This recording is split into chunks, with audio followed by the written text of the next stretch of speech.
Senator, how are you? And what do you know about this? Well, Mark, it's good to be on with you. I saw your remarks last night on television about this, and you're dead on. The way the Biden family, not just Hunter, but Joe and Joe Biden, have treated this little girl is indecent and disgraceful. I think we all know Hunter Biden's history here. He hid from process servers for months in the summer of 2018. First time I heard about this case, again, because the mother of his child is an Arkansan, the child's an Arkansan as well. Once he finally was served process and he denied paternity, he took a DNA test, and it's established beyond a shadow of a doubt that he's the father. He and the mother reached a settlement. They agreed in court in 2020, and he was the one that came in last year and reopened the settlement, Mark. This is not the mother who's coming back and reopening the case that she settled. This is Hunter Biden. And what is he doing? He is pleading poverty. He's saying that he can't support his own child because of financial hardship. Mark, remember, this is at a time when Hunter Biden is selling his finger painting to his dad's donors and patrons for hundreds of thousands of dollars each. He's living in luxurious mansions all around the country. He's driving fancy cars. He's riding on Air Force One, cavorting with the president in Ireland on a big family reunion trip. It's Hunter Biden who started this latest iteration of the lawsuit. And as the mother's lawyer made the point in court just the other day, all you have to do is look at his lawyer's table. I mean, they have a phalanx of lawyers there who charge hundreds of dollars, if not thousands of dollars an hour. Abby Lowell, a Washington, D.C. celebrity lawyer, probably charges more on an hourly rate than most Arkansans pay on their monthly mortgage.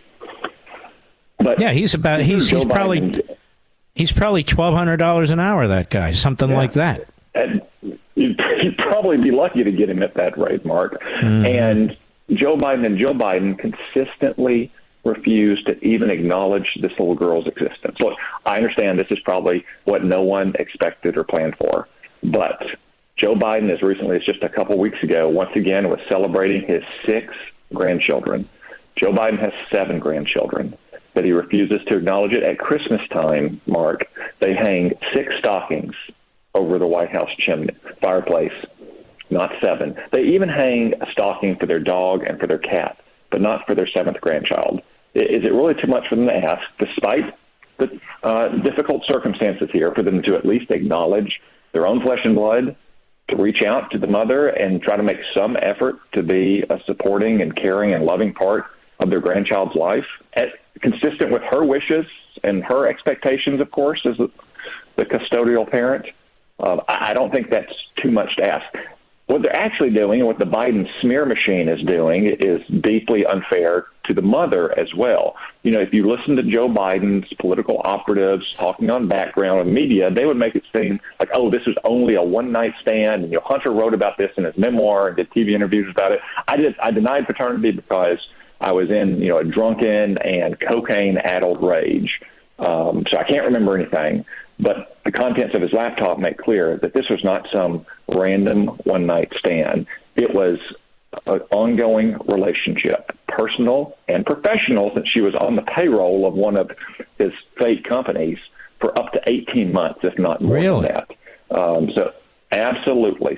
Starting in the spring of 2017, the laptop makes clear that Hunter's girlfriend, I guess you'd call her, his deceased brother's widow, with whom he was in a romantic relationship, started getting angry because of his relationship with this constituent of mine in Arkansas. The child was conceived in late 2017. There's reports that they even met and Hunter heard the ultrasound before totally ghosting the mother of his own child. But she was on the payroll receiving health insurance through one of his front companies, at least until the fall of 2018. That's over 18 months, Mark, and it probably is a lot longer. Yet Hunter Biden has been out there lying, and Joe Biden's political operatives have been out there lying as well about the nature of their relationship, all for political gain, all at the expense of the well-being of a little girl. You know what's amazing about this, Senator Cotton? I didn't know any of this. It's not really being published anywhere, is it? Certainly not on the East Coast. No, so of course the only two outlets that I've consistently seen try to cover this but be stonewalled by the Biden political machine is the New York Post and the Daily Mail. I mean, they've gone so far, Mark, as to ask a very basic question of the president's mouthpiece, the White House press secretary. How many grandchildren does the president have? They won't even answer that basic factual question. And, of course, the media, as always, is acting like a phalanx of bodyguards around Joe Biden and his family because they're afraid that if the American people knew half the truth, a quarter of the truth about the Biden family, that there's no chance he could be reelected in 2024. And they've got to man the ramparts to make sure that Donald Trump or the Republican nominee for 2024 has no chance to beat Joe Biden. You know, Senator Cotton, I think of the little girl, precious little girl, 4 years old. She's brought into the world, really doesn't matter how. Her father won't even acknowledge her. Her grandfather, the president of the United States, won't even acknowledge her. This has to have an effect on a 4-year-old, and it certainly have an effect on this child when she gets older, right? Well, like I said, it's a very sad circumstance. I'm sure that this is not what anyone planned for, but as you say, Mark, she is an innocent child. None of us were able to choose our parents or the circumstances of our birth. All we deserve, all any child does, is the love of their family and their loved ones. And it's certainly the case that this latest round of publicity is entirely due to Hunter Biden coming back into court, pleading poverty, trying to reduce his child support for his own child at a time when he's selling his finger paintings for hundreds of thousands of dollars. If he had not done that last fall, we might not have heard of this story at all. But now it's a spectacle once again because Hunter Biden refuses to live up to his own agreed-upon settlement. And he didn't even want to show up personally in court. He just wanted the judge to rule on his behalf. And thankfully, this judge said, no, you're going to come here, you're going to make your case, and you're going to show me some documents. Yeah, that's right, Mark. I mean, this is, a circuit judge in Independence County, Arkansas, no doubt does dozens of cases like this every year. Typically, the clients don't have to show up. Hunter Biden's the one that went in last fall and reopened the case.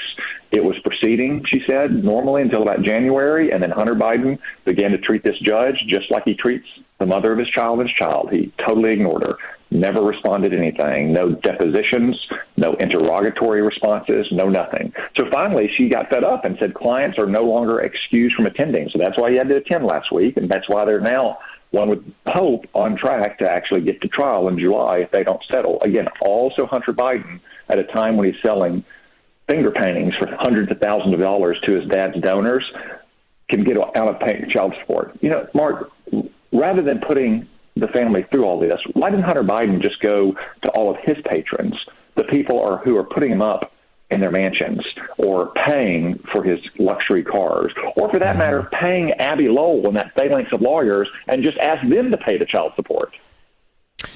Well, you're right, 100%. Senator Tom Cotton, I want to thank you, and I want to thank you for revealing more information that I know to millions and millions of people. And we'll talk soon, sir.